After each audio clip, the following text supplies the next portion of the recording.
ओम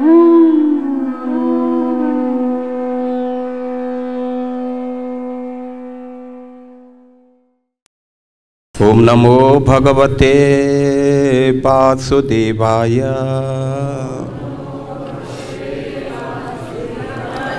ओम नमो भगवते वासुदेवाय। ओम नमो भगवते वासुदेवाय। नारायणं नमस्कृत्य नरं चैव नरोत्तमं देवीं सरस्वती व्यासं ततो जयमुदीरये। नष्टप्रायेषु अभद्रेषु नित्यं भागवत सेवया भगवती उत्तमश्लोके भक्तिर्भवति नैष्टिकी।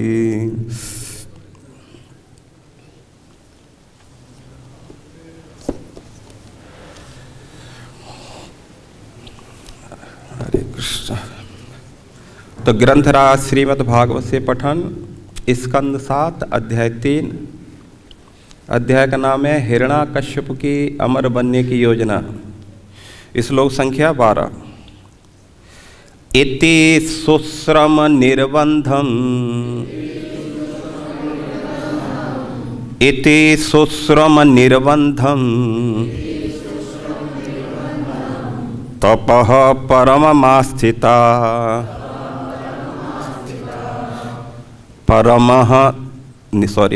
तपः परममास्थिता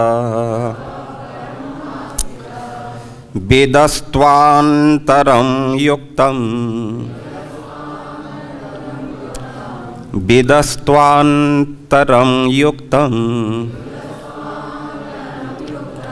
स्वयं त्रिभुवनेश्वर, स्वयं त्रिभुवनेश्वरः।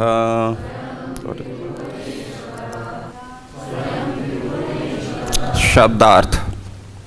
इति इस प्रकार, सुश्रुम हमने सुना है, निर्बंधम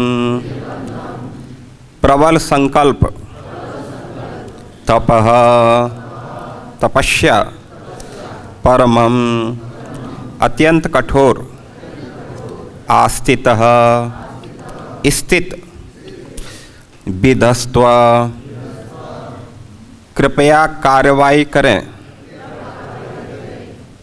अनंतरम जल्दी से जल्दी, युक्तम उपयुक्त, स्वयं अपने से, स्वयं त्रिभुवनेश्वर हे तीनों संसार के स्वामी।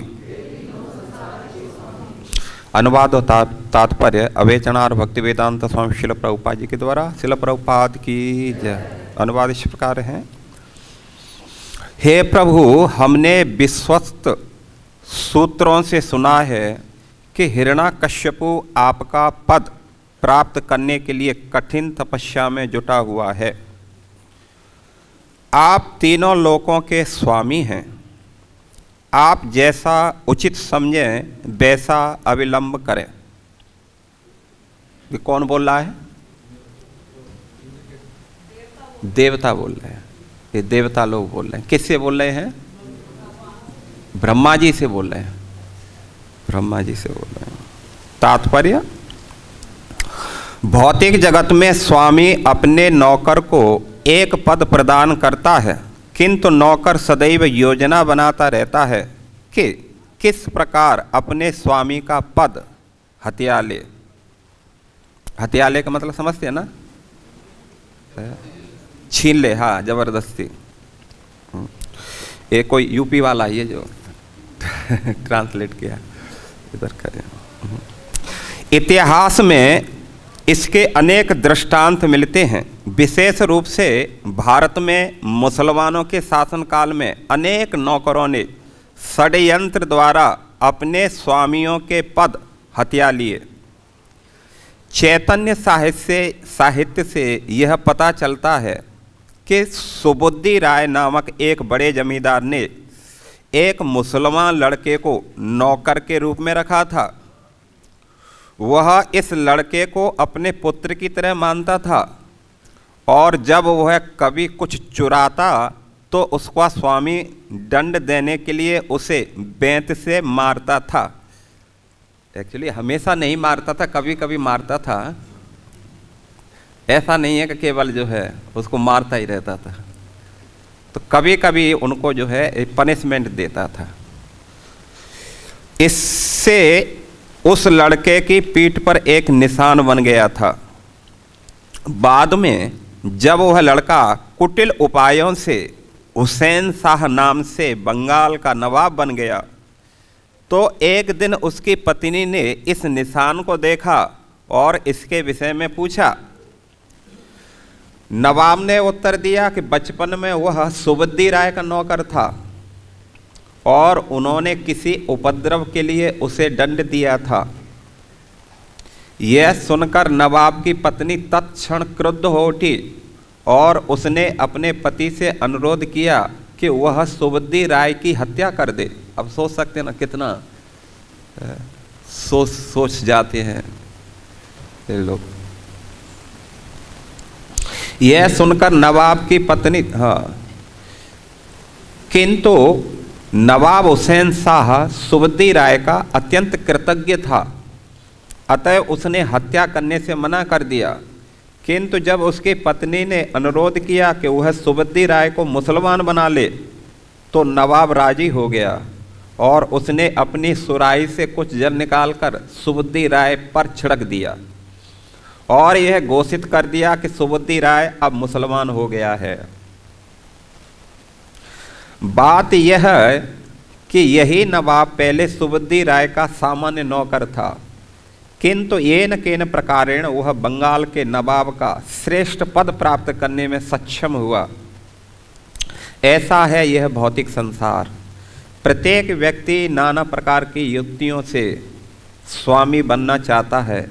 यद्यपि प्रत्येक व्यक्ति अपनी इंद्रियों का दास है। इस पद्धति पर चलकर प्रत्येक जीव भले ही अपनी इंद्रियों का दास क्यों न हो, संपूर्ण संसार का स्वामी बनना चाहता है। हिरण्याकश्यपु इसका ज्वलंत उदाहरण था और देवताओं ने उसके इन मंतव्यों की जानकारी ब्रह्मा को दी। ओम अज्ञानम तिमिरांधस्य ज्ञानम जनाशलाकया चक्षु उन्मीलितमेन तस्मै श्री गुरुवे नमः। श्री चैतन्य मनोविष्ठम स्थापितं येन भूतले स्वयं रूप कदा मह्यं ददाति स्वपदान्तिकं। वंदे अहम श्री गुरो श्रीयुतपदकमलं श्रीगुरून् वैष्णवांच श्रीरूपं साग्रजातं सहगण रघुनाथान्वितं तं सजीवं साद्वैतं सावधूतं परिजनसहितं कृष्णचैतन्यदेवं श्रीराधा कृष्णपादान् सहगण ललिता श्रीविशाखान्वितांच। नमः ओं विष्णुपदाय कृष्णपृष्ठाय भूतले श्रीमते भक्तिवेदांत स्वामी इति नामिने। नमस्ते सरस्वती देवे गौरवाणी प्रचारिणे निर्विशेषशून्यवादी पाश्चात्यदेशतारिणे। हे कृष्ण करुणा सिंधु दीनबंधु जगतपते गोपेश गोपिका कांत राधा कांत नमो अस्तुते। तप्त कांचन गौरांगी राधे वृंदावनेश्वरी वृषभानुसुते देवी प्रणमामि हरिप्रिये। वाञ्छाकल्पतरुभ्यस्य च कृपा सिन्धुभ्य एव च पतितानां पावनेभ्यो वैष्णवेभ्यो। जय श्री कृष्ण चैतन्य प्रभु नित्यानंद श्री अद्वैत गदाधर श्रीवासादि गौर भक्त वृंद। हरे कृष्णा कृष्ण कृष्ण हरे हरे हरे राम राम राम हरे हरे। मूकं करोति वाचालं पंगुलंघयते गिरिं यत्कृपातमहं वन्दे परमानन्दमाधवं। श्री गुरुदीन तारणम भूतैरमहादेवे यह इमां पुरो विभो निर्माय सेते यदमुष पुरुष भुंक्ते गुणान् षोडशात्मकं सोऽलङ्कृशिष्ट भगवान् वचांसि मे। कृष्णाय वासुदेवाय हरे परमात्मने प्रणतक्लेशनाशाय गोविन्दाय नमो नमः। गोविन्दाय नमो नमः।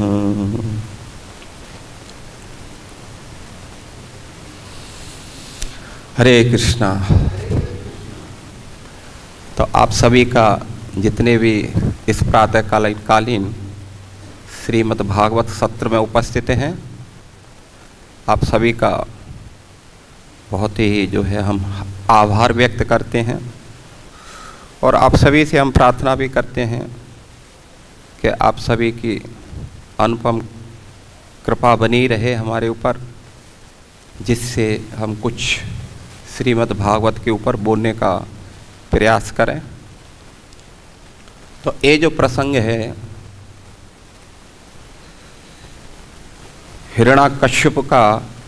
हिरण्याकश्यप की अमर बनने की योजना, तो प्रसंग के अनुसार आप सभी जानते हैं कि जब भगवान बराहदेव ने हिरण्याक्ष का वध किया, उसके कारण उनकी माता दिति, भाई की पत्नी रूसा भानो और उनके पुत्र आदि बहुत दुखी हुए। तो हिरण्याकश्यप ने उनको जो है भगवत गीता का उपदेश करके सांत्वना प्रदान की। कालांतर में जब ज़्यादा शांत नहीं हुए तो यमराज भी वहाँ एक बच्चे के रूप में आए, उन्होंने भी उनको सांत्वना दी, तो लगभग वो शांत हो ही गए थे। लेकिन वो तो शांत सब हो गए, लेकिन ये भगवत गीता का उपदेश सुनकर दे करके भी, यमराज का प्रवचन सुन करके भी ये अशांत बने रहे।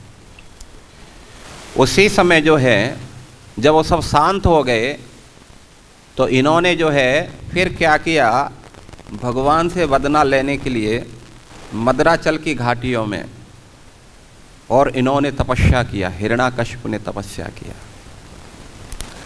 इतनी भयंकर तपस्या किया जिसका परिणाम ये हुआ, उसकी तपस्या के कारण उनके शरीर से अग्नि प्रकट हुई। सोच रहे ना, अग्नि प्रकट हुई और ये अग्नि तीनों लोगों को दग्ध करने लगी। जब तीनों लोग इस अग्नि में जलने लगे तो देवता लोग भयभीत होकर के और ब्रह्मा जी के पास में गए और ब्रह्मा जी से सारी बात उन्होंने हिरण्याकश्यप के बारे में जो कुछ भी जानते थे, जितना जानते थे, सब कुछ कह सुना दिया। और इतना भी कह दिया कि उन्होंने कि देखो जो हिरण्याकश्यप तपस्या कर रहा है, ये कोई भगवत प्राप्ति के लिए तपस्या नहीं कर रहा। वास्तव में तपस्या का उद्देश्य क्या होना चाहिए? तपो दिव्यम पुत्र का एन सत्वम शुद्धयेत यस्मात् ब्रह्म सौख्यम तु अनंतम। तपस्या का उद्देश्य क्या होना चाहिए? अपनी सत्ता को शुद्ध करना, अपने अस्तित्व को शुद्ध करना। शुद्धयेत यस्मात् ब्रह्म सौख्यम तु अनंतम। जब हमारा जो मलिन हृदय तपस्या के द्वारा जब शुद्ध हो जाता है, तो जिस सुख की खोज में हम अनादिकाल से संसार में भटक रहे हैं और नाना प्रकार के कार्यों में लगे हुए हैं, तो उस तपस्या के प्रभाव से जब हमारा शुद्धिकरण हो जाता है तो फिर हमें क्या होता है, वो इटर्नल सुख हमें प्राप्त होता है। शुद्धयेत यस्मात्, जब शुद्ध हो जाते हैं, यस्मात् तब ब्रह्म सौख्यम, जो भगवान ब्रह्म सौख्य है, मतलब जो जिसको बोलते हैं आध्यात्मिक सुख है, वो कैसा है, मतलब अनंत है। अनंत का मतलब बोलते हैं असीम है। अर्थात जब वो सुख हमें प्राप्त होता है, अभी तो संसार के सुख के हम जो है आस्वादन कर रहे हैं, और संसार का सुख कैसा है आए राम गए राम।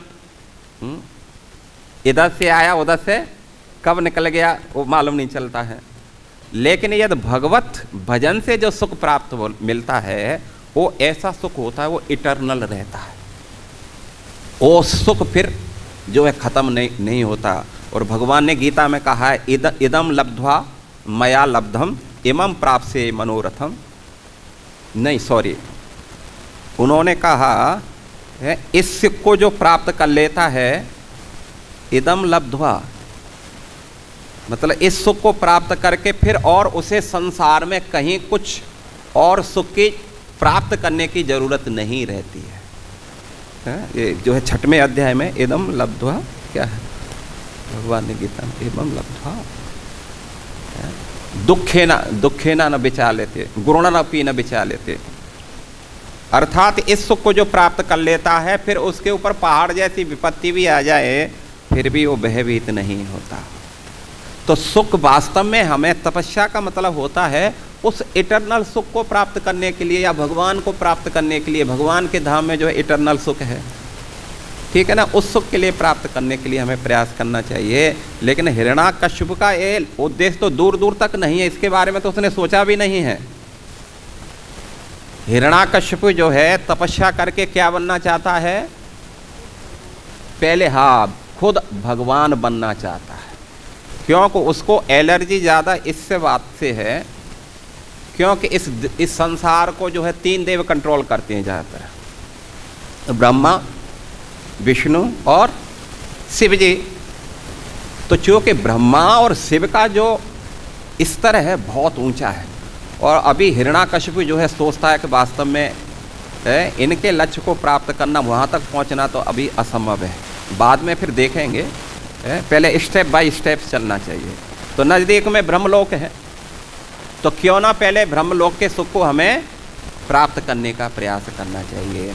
इसलिए हिरण्याकश्यप को इस बात से एलर्जी हो गई है, जलन होती है कि इन तीनों देवों का जो सारे संसार में जो सम्मान मिलता है, जो उनका गुणगान किया जाता है, वाह वाह की जाती है, ये हिरण्याकश्यप से सहन नहीं होता है। और हिरण्याकश्यप चाहता है वो इस प्रकार का सम्मान ग्रहण करते हैं, तो क्यों नहीं मैं उस पद को ग्रहण करके और मैं भी ऐसा सम्मान प्राप्त करूं। ये जो है असुरों की ऐसी प्रवृत्ति होती है। तो ये प्रवृत्ति ठीक है ना, ये ठीक नहीं है? अच्छा, तो माता जी बोलती हैं प्रवृत्ति ठीक नहीं, तो वास्तव में ये प्रवृत्ति ठीक नहीं है, क्योंकि इस संसार के अंदर हर वस्तु किसके द्वारा कंट्रोल है, भगवान के द्वारा कंट्रोल हो रही है, ठीक है ना। और हर चीज़ हमारा पूर्व निर्धारित हो चुका है, कितना सुख मिलेगा, कितना दुख मिलेगा, क्या पदवी मिलेगी, कहाँ जो है पदवी नहीं मिलेगी, कहाँ हमारी स्तुति होंगी और कहाँ हमें जूते पड़ेंगे, ये सारा जो है पहले से भगवान ने निर्धारित कर दिया है। यदि हम भगवान के नियमों को तोड़ करके, ठीक है ना, जैसे हिरण्याकश्यप का जो है और भी विचार है, अमर बनना चाहता है, अमर बन करके विशेष उसका जो लक्ष्य है, जो भगवान के द्वारा विधि के द्वारा जो विधान बनाए गए हैं, जिनके द्वारा जीवात्मा इस पथ पर चलकर इन विधानों के नियमों को पालन करके इस संसार में सुखी रहता है, और संसार को जब छोड़ता है तो भगवान के धाम चला जाता है, ठीक है ना। तो जो है पहला उसका लक्ष्य है इन विधानों को तहस नहस कर दिया जाए। वो नहीं चाहता है कि जीवात्मा इस संसार के अंदर सुखी रहे, और विशेष करके वो नहीं चाहता है कि स्वर्ग में जो देवता हैं, देवताओं से भी उसे बहुत एलर्जी है, क्योंकि हमेशा देवता और असुरों में शुरू से ही जो है जब से जन्म लिए तभी से चला आ रहा है। तो इसलिए असुर हमेशा हिरण्याकश्यप चाहता है कि मैं पहले जो है वरदान प्राप्त करके तपस्या से शक्ति हासिल करके पहले मैं क्या करूँगा, जो स्वर्ग जाने के जो नियम है, स्वर्ग कैसे जाते हैं, जो बहुत दान करते हैं, तपस्या करते हैं, वो स्वर्ग जाते हैं, ठीक है ना। तो यहाँ पर जो है हिरण्याकश्यप चाहता है कि मैं ऐसा नियम लागू करूँगा जो पापी व्यक्ति हैं वो स्वर्ग में जाए, ठीक है ना, और जो बहुत ज़्यादा दान पुण्य करते हैं उनको मैं नरक में भेजूँ। जिससे नरक में तो जो हाहा दैया मची हुई है, और स्वर्ग में भी क्या चलता रहे, ये ही हाहा दैया करके चलता। अर्थात स्वर्ग में भी जो जाएंगे वो कभी भी शांति से वो भी न रहे। ये जो है हिरण्याकश्यप की चाल है, अमर बन करके सारे प्रकृति के नियमों को तहस नहस करना चाहता है। और संसार में ऐसा ही प्राय देखा जाता है। जितने भी जो है आसुरी प्रवृत्ति के लोग जब सत्ता को हथिया लेते हैं तो सबसे पहले उनका वो रहता है शिक्षा को बदल दें। सबसे पहले उनका प्रहार कहाँ रहता है, जो सनातन शिक्षा है हमारी, उसको पहले वो तहस नहस कर दें। क्योंकि जो है वास्तव में देखा जाए तो असुर लोग बहुत बुद्धि से काम करते हैं, और आज भी जो है प्लानिंग बहुत बुद्धि से जो भी इस प्रकार की मेंटलिटी में है, वो लोग भी बहुत सोच समझ करके दूर तक सोच करके प्लानिंग करते हैं। तो इसलिए सबसे पहले शिक्षा को तहस नहस किया जाएगा। उसका परिणाम क्या होगा कि जो आने वाली जनरेशन है धीरे धीरे करके वो क्या होगी, अशिक्षित शिक्षा के द्वारा, और वो भी जो है कैसे हो जाएंगे, वो भी आतंकवादी जैसे ही बनेंगे। फिर आगे उनको थोड़ा सा प्रयास करना है, शिक्षा को बदलना है, फिर धीरे धीरे करके उनको ज़्यादा इस पर ध्यान देने की जरूरत नहीं पड़ेगी। ऑटोमेटिकली सब जो है सब असुर प्रवृत्ति के बन करके सब तैयार हो जाएंगे। इसलिए उन्होंने जो है ये चाहते हैं कि शिक्षा को बदल दिया। जैसे भारत को ही हम देखते हैं, पहले जो है यहाँ बहुत गुरुकुल हुआ करते थे, और जब गुरुकुल थे तो उनमें इतना मतलब जो छात्र होते थे इतना उनमें अनुशासन होता था, गुरु में बहुत अनुशासन होता था। तो इसलिए विदेशियों को ये शिक्षा बिल्कुल भी भाई नहीं, और उन्होंने कहा कि जब तक के गुरुकुल रहेंगे यहाँ पर कोई भी शक्ति शासन नहीं कर सकती। इसलिए पहले क्या किया जाए, इन गुरुकुलों को ही तहस नहस कर दिया जाए। और धीरे धीरे करके उन्होंने गुरुकुलों को तहस नहस कर दिया, और साथ साथ में शिक्षा को भी बदल दिया। आप सभी जानते हैं कि पहले जो है जब जाते थे तो प्रेयर होती थी, जिसमें भगवान की अच्छी मतलब स्तुति हुआ करती थी। और शास्त्रों के अंदर भी जैसे विशेष करके हिंदी में जो है कई सारे राम से और हमारे जो है ऋषि मुनियों से और भक्तों से कनेक्ट क्या रहते थे, उनमें वो रहते थे। लेकिन असुरों ने क्या किया, जो है पहले उसको बदल करके जो है अब उनकी जगह जो ऐसे शासकों का उसमें जो है उल्लेख किया है जिनके आचरण जिनके कार्य सब कुछ कैसा था, थर्ड क्लास का था। तो इससे क्या होता है ना, शिक्षा को बदलने से धीरे धीरे करके ऑटोमेटिकली वो व्यक्ति जो है अपने आप अधर्म के पथ पर चलने लग जाता है। और दूसरा उन्होंने जो है प्रहार किया गायों पर। आगे हम देखेंगे गायों को जो है गायों को बदल, क्योंकि गाय जो है एक धर्म का प्रतीक है, गाय और बैल, ठीक है ना। तो जब गाय और बैल को सताया जाता है, जब धर्म की जो है हानि होती है संसार में, तो समझना चाहिए कि बहुत बड़ा संसार के ऊपर फिर संकट आ जाता है। ये संकट कब आते हैं, वर्षा अधिक हो जाना या वर्षा नहीं होना या भूकंप आना या चक्रपात आना या युद्ध छिड़ना, ये सब कब समस्या आती है, जब ब्राह्मणों पर, सनातन धर्म पर, देवताओं पर, गायों पर जब अत्याचार होते हैं तो उस समय ये सारी समस्याएं आती हैं। आप देखेंगे बहुत शास्त्रों में जो है पहले लोग जो है जितने भी धार्मिक लोग राजा हुए थे उनके शासन में देखेंगे इस जमीन को गोड़ना बोना नहीं पड़ता था, जोतना नहीं पड़ता था। ये इतना बिना जोते और बिना इसमें बोए इतना अन्न देती थी कि लोग खा नहीं पाते थे। वृक्ष इतना फल फूल देते थे कि लोग जो है उनको खा नहीं पाते थे, इतना अपने आप सब कुछ जो है उनसे उत्पन्न होता था। पहाड़ें इतना खनिज पदार्थ देते थे, नदियाँ स्वयं क्या नाम है, मणि माणक के हीरे मोती ला करके, समुद्र जो है लहरों के रूप में ला करके अंदर से उसको क्या करते थे, बाहर छोड़ करके चले जाते थे अपने आप। नदियों का पानी रस जैसे गन्ने का रस है, शास्त्रों में वर्णन जैसे गन्ने का रस है, ऐसा जो है उनमें नदियों का पानी हुआ करता था, इतना मीठा हुआ करता था। अभी कुंभ आ रहा है लेकिन जमुना जी के पानी को देखो तो ऐसे लगता है कि जैसे मालूम नहीं कैसे स्नान होगा। इस दयनीय स्थिति, सोचने वाली स्थिति है जो है। तो इसलिए हिरण्याकश्यप जैसे जब तक जो है रहेंगे, कुंभ क्या महाकुंभ भी लगता रहे और भी 10-20 कुंभ और लग जाए एक साथ में, लेकिन इनमें सुधार लाना बड़ा मुश्किल हो जाएगा। और जो सुधार करेगा उसको बहुत जो है क्या बोलते हैं, लोहे के चने चबाना, इतना आसान नहीं होगा जिनको सुधार करना पड़ेगा। तो सिद्धांत हम यहाँ ये बताना चाह रहे हैं, अभी आप हम पॉइंट पे आ रहे हैं कि हिरण्याकश्यप ऐसे सोच रहा है कि वो ब्रह्मा के पद को ले ले, लेकिन प्रभुपाद जी तात्पर्य में लिख रहे हैं कि हिरण्याकश्यप हालांकि सोच तो रहा है लेकिन उस पद को ले नहीं सकता। क्यों नहीं ले सकता? क्योंकि नंबर 1 उन्होंने प्रभुपाद जी ने दी है कि इसलिए नहीं ले सकता कि ब्रह्मा की आयु जो है इतनी बड़ी है कि उनके एक दिन में ही 14 मनवंतर का 14 मनु शासन करके चले जाते हैं। मान लीजिए हिरण्याकश्यप कितना भी ज़्यादा से ज़्यादा जिए तो 1 मनवंतर तक जी सकता है, उसके बाद उसको मरना पड़ेगा, ठीक है ना। तो एक दिन में आप सोच सकते हैं 14 मनु जब शासन कर जाते हैं तो जो है 1 मनवंतर वो जिंदा भी रहेगा तो कितना कर सकता है। और ब्रह्मा जी की पोस्ट मतलब उनके 100 एक दिन में 14 मनु काम करते हैं। सोचो, एक दिन में 14 मनु काम करते हैं और एक दिन का उनका शासन काल 71 चतुर्युग, सतयुग, द्वापर, त्रेता, कली, जब 71 बार 4 चौकड़ी 71 बार निकल जाती है चौकड़ी, तब जा करके उनका केवल 12 घंटे होता है। सोचो, तो प्रभुपाद जी बात बता रहे हैं कि उनका ये जो सोचना संभव नहीं है उस पदवी को लेना, लेकिन फिर भी वो प्लान कर रहा है। दूसरी बात उन्होंने प्रभुपाद जी ने तात्पर्य में लिखा है, प्रभुपाद जी लिख रहे हैं, यद्यपि प्रत्येक व्यक्ति अपनी इंद्रियों का दास है, लेकिन फिर भी दास क्यों न हो, संपूर्ण संसार का स्वामी बनना चाहता है।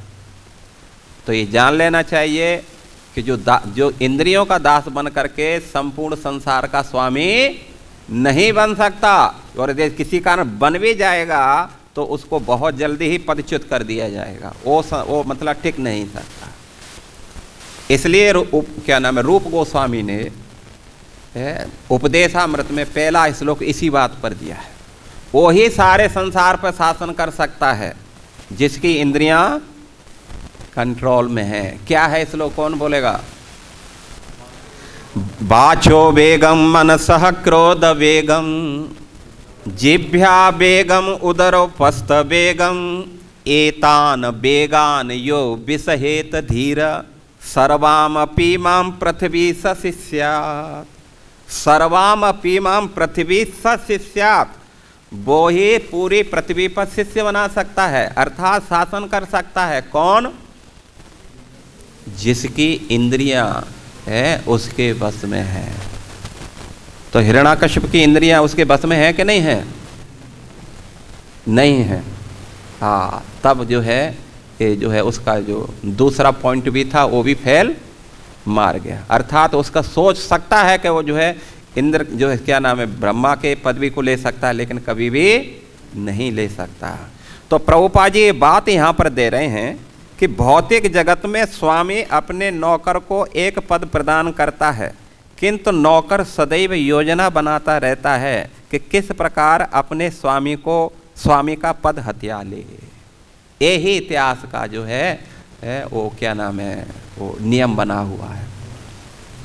किसी को थोड़ी हेल्प कर दो, ठीक है ना, जब तक उसकी स्थिति मजबूत नहीं है तब तक बहुत सम्मान रेस्पेक्ट करेगा, और जैसे स्थिति मजबूत हो जाएगी फिर आंख दिखाएगा आपको। यही संसार की स्थिति रही है, और हम सभी परिचित भी रहते हैं इस सारी स्थिति, है कि नहीं है?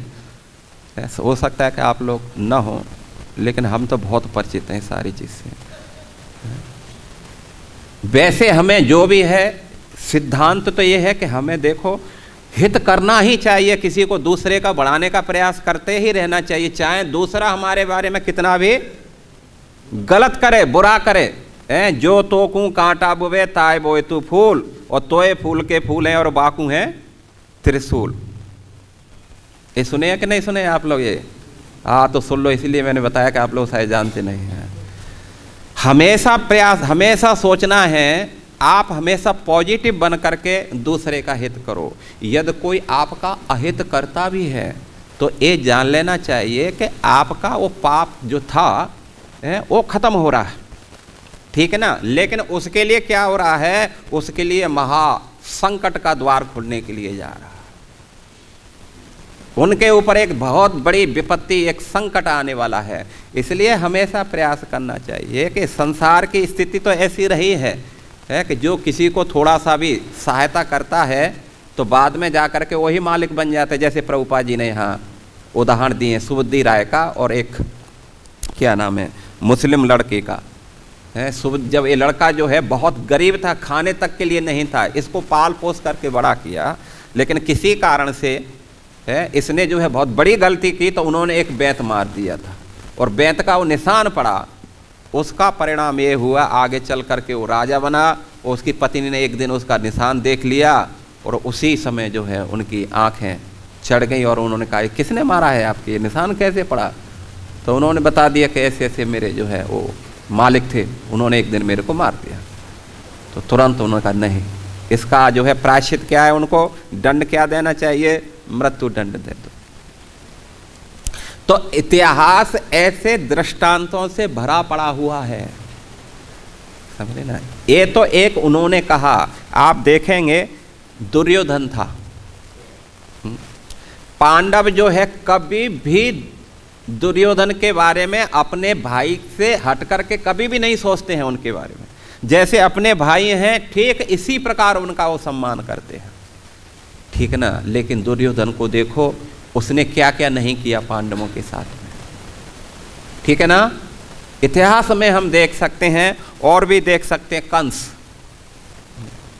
कंस ने तो अपने पिता उग्रसेन को क्या किया था, बंदी बना करके जेल में डाल दिया था और स्वयं राजा बनेगा। कोई जो है उग्रसेन महाराज ने कंस का अभिषेक नहीं किया था राजा बनाने के लिए, कंस ने ही क्या किया था, जबरदस्ती अपने पिता को जो है अरेस्ट कर लिया। अरेस्ट करके जो है उसका मुकुट स्वयं अपने सर पर रख लिया और उसको जो है जेल में भेज दिया, जाओ तुम वहाँ रहो। तो कंस को हम देख सकते हैं, रावण को देख सकते हैं। रावण बोलते हैं सोने की लंका रावण की, देखो कोई रावण की ये लंका नहीं थी, सोने की लंका किसकी थी, इसके ऊपर पहले किसका शासन था, कुबेर जी का था। कुबेर जो है देवताओं ने माली सुमाली करके जो है पहले एक राक्षस थे, वो जो है इस पर अधिकार कर लिया था, देवताओं ने उनका वध किया। वध करके ये जो है किसको दे दी थी, कुबेर को जो है दे दी थी। लेकिन जो रावण की जो माता थी केसनी, क्योंकि माली सुमाली जो है उनकी ये बहन थी, तो इसलिए उनको ये सब ठीक नहीं लगा और उसने बदला लेने के लिए जब रावण बड़ा हो गया तब उसने कहा कि पुत्र मैं चाहती हूँ कि तुम क्या करो, अभी जो तुम्हारा जो सौतेला भाई है कुबेर, तुम उसको क्या करो, उसको परास्त करो और परास्त करके जो है ये लंका जो है अपने अधिकार में। और बाद में जो है रावण बहुत शक्तिशाली था, उन्होंने परास्त किया और लंका को क्या किए, अपने अधिकार में ले लिए। तो इस प्रकार जो है देख सकते हैं कि हम संसार में आगे भी एक कथा सुने थे। किसकी कथा सुने थे, बृकासुर की कथा सुने थे। जो है बृकासुर चाहता था इस संसार का सबसे शक्तिशाली व्यक्ति बनना, लेकिन ऐसा कौन व्यक्ति है जो बहुत जल्दी प्रसन्न हो जाए। तो उसको नारद जी से सूचना मिल गई और नारद जी ने कहा अरे भाई शिव जी तो हमेशा ही वो तो प्रसन्न होने के लिए कोई आए तो सही, बैठे हुए हैं प्रसन्न होने के लिए तैयार, वरदान देने के लिए तैयार रहते हैं। उन्होंने कहा ठीक है। तो जो है शिव जी इतने प्रसन्न नहीं हुए तो इन्होंने क्या किया, अपने शरीर के मांस काट काट करके हवन करने लगा। जब प्रसन्न नहीं हुए तो अपनी गर्दनें उड़ाने वाला दूसरे से प्रसन्न हो गए। बोला ठीक है क्या चाहते हो, बोला जिसके सर पर हाथ रखो वही हरि बोल हो जाए। शिव जी ने कहा ठीक है हरि बोल होना तो अच्छी बात है, हरि बोल हो जाएगा। तो वहीं जिस समय वरदान दिए तो वहीं पार्वती खड़ी थी। तब जो है उन्होंने देखा अरे भाई इससे बढ़कर के और क्या हो सकता है, पहले इन्हीं का हरि बोल करो ना, है कि नहीं। ये संसार की रीति है, इसलिए बड़ा सावधान रहना चाहिए, ठीक है ना। आप किसी के ऊपर दया करना अच्छी बात है, लेकिन इतना भी दया मत कर बैठो या किसी व्यक्ति को इतना भी अपने से महान मत समझो कि आप कुछ भी जो है उसके लिए एक करने के लिए तैयार हो। हमेशा ध्यान रखो इस बात का। सिद्धांत संसार के अंदर ये है, सहायता करना अच्छी बात है, ठीक है ना, सहायता करना ये जो है अच्छी बात है, लेकिन सहायता उस व्यक्ति की करनी चाहिए जिसके अंदर भगवत भक्ति है, भक्तों के गुण हैं। क्योंकि भक्त कभी भी किसी को जो है उसके साथ धोखाधड़ी नहीं करेगा। जिसके अंदर थोड़ी भी भक्ति भावना होगी वो कभी के साथ में छल कपट नहीं करेगा। लेकिन जिसके साथ में जो है जो भक्त नहीं है, ये जान लेना चाहिए, उसका आप कितना भी उपकार कर दो, लेकिन जब मौका आएगा वहीं जो है लात मार देगा। ये जो है संसार की, जैसे कंस को हम देख सकते हैं। कंस की जो बहन थी, क्या नाम था, देवकी, इतना उसका बात्सल्य उमड़ा। बात्सल्य क्या उमड़ा, वो मतलब लोगों को ये दिखाना चाहता था कि देखो मैं अपनी बहन का कितना जो है हितैषी हूँ। इसलिए उन्होंने क्या किया था, जब विदाई का समारोह हो रहा था तो उस समय स्वयं जो है रथ पर अपने भाई बहन को बिठा करके और स्वयं उनको घर छोड़ने के लिए जा रहा था। दिखाना चाहता था मथुरा की पब्लिक को कि देखा मैं कितना जो है अपने भाई के प्रति, अपने बहनों के प्रति जो है हितैषी हूँ। लेकिन देवता लोग तो ये सब नहीं चाहते थे, वो तो उसका असलियत को प्रकट करना ही चाहते थे। तो जैसे ही वो चाबुक मारने के लिए गया, रथ हाँकने के लिए गया, तो उसी समय देवताओं ने घोषणा कर दी कि हे कंस, जिसका तू रथ हाँक रहा है उसकी अष्टमी संतान तेरा वध करेगी। बस इतना ही बोला था। और उसी समय जो है कंस ने क्या किया था, जिस हाथ में चाबुक लगा था उस हाथ में क्या किया, उसने देवकी के बालों को पकड़ लिया, और जिसमें लगाम लगी थी उस हाथ में उन्होंने क्या किया, तलवार ले ली, और तलवार लेकर के उसी समय उसकी गर्दन ही उड़ाना चाहता था। न रहे बांस न बजे बांस। सोच लो, तो ये संसार की स्थिति है, इसलिए सावधान तो बरतना ही चाहिए। असुरों की इच्छा तो कभी, क्योंकि असुरों की इंद्रियां बस में नहीं है, इसलिए शास्त्रों में कहा जाता है, गीता में कहा गया है, असुर लोग की क्या प्रवृत्ति रहती है, एकदम क्या बोलते हैं,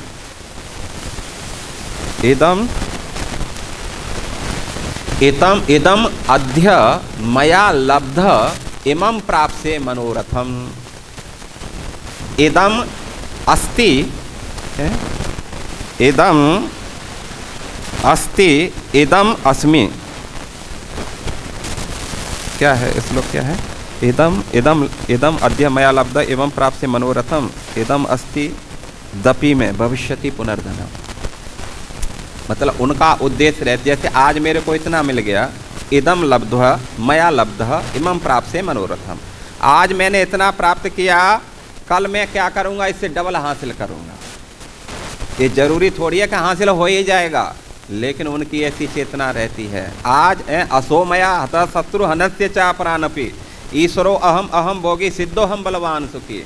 तो वो लोग सोचते हैं कि आज मेरा ये शत्रु मर गया, आज मैंने मार दिया, असोमया हत शत्रु हनस्य चा अपरानपि, और जितने भी हैं मेरे शत्रु उन सभी का मैं वध करूँगा। तो इस प्रकार की जो मेंटलिटी है, इस प्रकार की प्रवृत्ति है, प्रभुपाद जी तात्पर्य में लिख रहे हैं कि संसार में लाभ हानि कर्मानुसार पूर्व निर्धारित कर दी गई है। विपरीत ढंग से संचित संपत्ति संचित करना महान दुख का कारण बनती है। यदि हम प्रकृति के यदि हम नियमों को तोड़ करके विपरीत ढंग से कुछ भी हासिल करते हैं, ये बिल्कुल सत्य है, उसका बहुत बड़ा रिएक्शन हमें भुगतना ही पड़ेगा।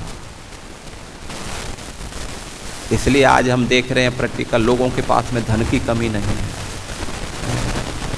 भोग विलास की सामग्री की कमी नहीं है, लेकिन क्या नहीं है उनके जीवन में, सुख नहीं है। भक्ति तो बाद की बात है, भक्ति करना तो वो बहुत दूर की बात हो गई, ठीक है ना। सुख नहीं है उनके जीवन में। क्यों सुख नहीं है? क्योंकि उनका जो ऐश्वर्य है उनकी जो संपत्ति है एक सही स्रोत से उपलब्ध नहीं हुई है। जब तक हम सही स्रोत से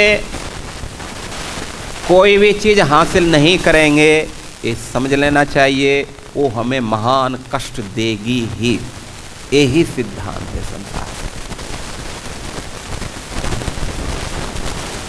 इसलिए पृथ्वी माता जो है इन राजाओं को देखती है कि राजा लोग कितना क्या क्या नहीं सोच करके बैठे हैं, क्या क्या प्लान नहीं कर रहे हैं। हर राजा हर कोई व्यक्ति यही सोच रहा है कि मैं ही पूरी पृथ्वी का साम्राज्य मालिक बन जाऊं, पूरे त्रिलोकी का मैं ही जो है मालिक बन जाऊं।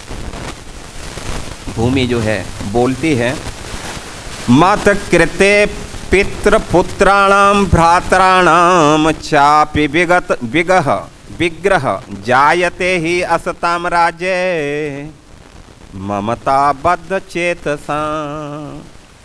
मत कृते पितृ पुत्राणाम, मत कृते मेरे लिए, मेरे पर अधिकार करने के लिए, मेरे पर शासन करने के लिए लोग क्या करते हैं?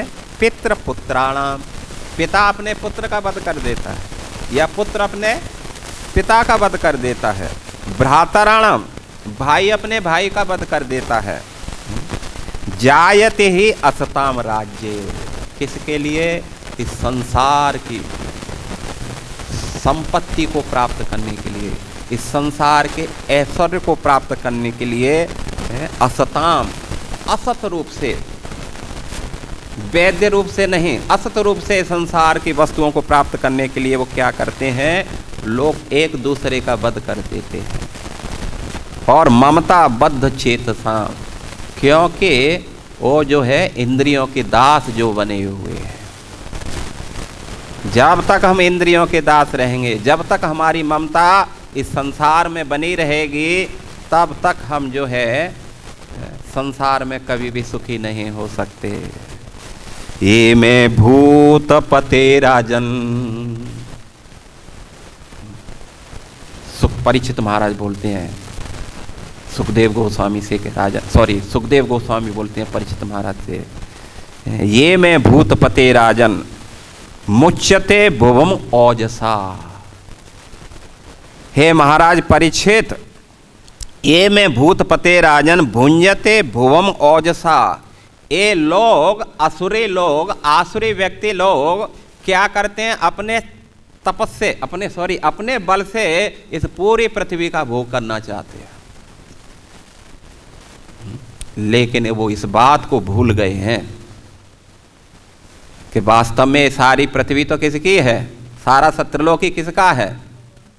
हाँ, वही माता भूमि बोल रही है कि देखो ये मिट्टी के धौंधों को, एक बोलते हैं ना लीला में, लीला मारे मिट्टी के धौंधो, तो पृथ्वी माता ये बतानी चाहती है कि काले न ते कृता सर्वे कथा मातरम कथा सुचा। ये लोग, माता पृथ्वी बोलती है कि ये लोग इस बात को भूल गए हैं, ये सारे के सारे काल के गाल में पड़े हुए हैं। कहाँ पड़े हैं? सारे के सारे काल के गाल में पड़े हुए हैं। आप लोगों ने एक पिक्चर देखा था ना, एक मेढक सर्प के मुख में है, सर्प के मुख में मेढक है और सर्प उसे निगलने वाला है, फिर भी वो मेढक क्या कर रहा है? सामने कीड़ा जो घूम रहा है तो उसको जो है खाने का प्रयास कर रहा है। एक पिक्चर ऐसा आया, दिखाया था। तो माता पृथ्वी ये बताना चाहती है कि देखो इन मूर्खों को देखो, क्या क्या लोग ये नहीं सोच रहे हैं, लेकिन इन लोगों को ये मालूम नहीं। कालेन ते कृतः सर्वे, सर्वे ते, वो सारे के सारे किसके उसमें हैं? काल के गाल में पड़े हुए हैं। कथा मात्रा कथा सुचा, मेरे ना।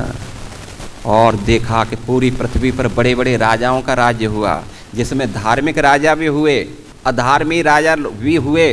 पूरी पृथ्वी पर जिनका ऐसे कहा जाता था कि जिनके राज्य में कभी सूर्य अस्त नहीं होता था, आज केवल इतिहास के पन्नों में उनका नाम देखा जाता है, किसने ऐसा किया, इतने ऐसा किया, और कुछ उनका कुछ वो नहीं मिलता है।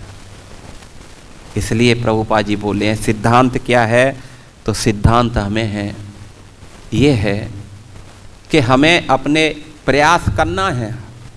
ऐसा भी नहीं है कि हम घर में बैठ जाएं, ठीक है ना, आपके प्लेट में खाना आ जाएगा लेकिन जब तक आप खाएंगे नहीं उसको पेट में पहुंचेगा नहीं।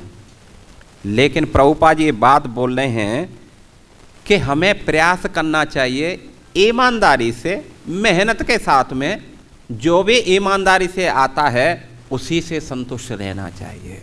आप बहुत न कमा करके थोड़ा भी आपको मिलेगा, ये ही आपको संतुष्टि देगा। इससे आप भी सुखी रहेंगे, आपका परिवार भी सुखी रहेगा, आपकी चेतना भी शुद्ध बनी रहेगी।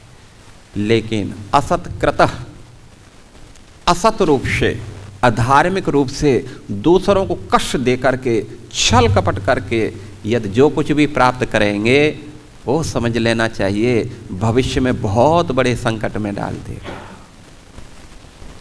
तो इसलिए पृथ्वी पर तो बहुत सारे राजाओं ने राज्य किया था। तो हिरण्याकश्यप के बारे में यहाँ बता रहे हैं कि हिरण्याकश्यप इस बात को भूल गया है कि वो प्राप्त करना है ब्रह्मा जी के लोक को। लेकिन ये बात समझ लेना चाहिए ये सारी पृथ्वी किसकी है? सृष्टि भगवान की है। इस आवास, ये हमारा आवास नहीं है, हम तो भाड़े के कुछ दिन के लिए आए हैं इसमें, भाड़े से रहने के लिए। तो ये आवास भगवान का है। इस आवास इदम सर्वम यत किंचित जगत्याम जगत, ये सारा आवास भगवान का है। इसलिए हमें जितना भी मिल जाता है इसमें से, जो भी मिलता है भगवत के आशीर्वाद से, उसी से संतुष्ट होकर के भगवान को अर्पण करके हमें उसी को जो है क्या नाम लेने का प्रयास करना चाहिए। ऐसा हम करते हैं तो ये जीवन भी हमारा सुखी रहेगा और दूसरा जन्म भी बहुत उत्कृष्ट बनेगा। तो जिन राजाओं ने धार्मिक रूप से इस पृथ्वी पर शासन किया उनकी प्रजा भी संतुष्ट रही और अंत में जो है राजा भी संतुष्ट हुए और सबको भगवत प्राप्ति हुई। लेकिन जिन्होंने अधार्मिक रीति से राज्य पर मतलब राज्य करने का प्रयास किया तो खुद दुखी रहे, उनकी प्रजा दुखी रही और बाद में वो सारे के सारे नरक में गए। जैसा राजा तथा प्रजा। तो इसलिए प्रभुपाद जी बात बता रहे हैं, तात्पर्य में बता रहे हैं कि जो हिरण्याकश्यप सोच रहा था को ऐसा कर लेगा, इतनी बड़ी तपस्या कर रहा है, लेकिन अंत में उसे न तो जो है ब्रह्मलोक मिला और अंत में भगवान के द्वारा मारा गया। लेकिन वहीं जो प्रहलाद था, उसका जो बच्चा था, उसने ऐसा कुछ ज़्यादा नहीं किया था, भगवान का भक्त मात्र था, कभी भी किसी के बारे में गलत नहीं सोचा, गलत नहीं किया। उसका परिणाम ये हुआ कि इतनी विपत्ति आकर के भी उसका कोई बाल बांका नहीं कर सका और अंत में वो भगवत प्राप्ति किया। तो सिद्धांत है, सिद्धांत यही है, इसके अनुसार हमें ये सोच लेना चाहिए कि जैसे सुबुद्धि राय जो है संसार की ये रीति है कि हर व्यक्ति इस संसार पर कब्जा करना चाहता है, लेकिन इतना जान लेना चाहिए कब्जा करना, सोच लेना अच्छी बात है, लेकिन ये सोचना चाहिए क्या मैं इसके लायक हूँ। पहले अपनी असलियत जानना चाहिए और असलियत जानने के लिए उसको क्या करना चाहिए? भगवान से प्रार्थना करना चाहिए कि प्रभु मैं तो इसके योग्य नहीं हूँ, इसलिए मैं केवल इतना कर सकता हूँ कि आपका नाम मात्र ले सकता हूँ। हरे कृष्णा कृष्णा कृष्णा हरे हरे, हरे राम राम राम हरे हरे। इतना ही करो, इस सारे संसार की हर वस्तु आपके कदम में होगी। केवल तपस्या करने की जरूरत नहीं, दूसरों को कष्ट देने की जरूरत नहीं, केवल भगवान के नाम का जप करो। एक छोटी सी बात बताते थे, क्योंकि बहुत समय पहले मैंने बोला नहीं था तो अभी ऐसे लग रहा है कि मैं बोल दूं। तो बोलते हैं कि जो है भगवान के नाम में, जो है भगवान के नाम में, भगवान उसके काम में। समझ रहे ना? जो है भगवान के नाम में, भगवान उसके काम में, और जो है अपने काम में तो भगवान अपने धाम में। हरे कृष्णा। चलो प्रभुपाद की हरे कृष्ण। Thank you. किसी का कोई प्रश्न है, कुछ पूछना चाहेंगे आप लोग?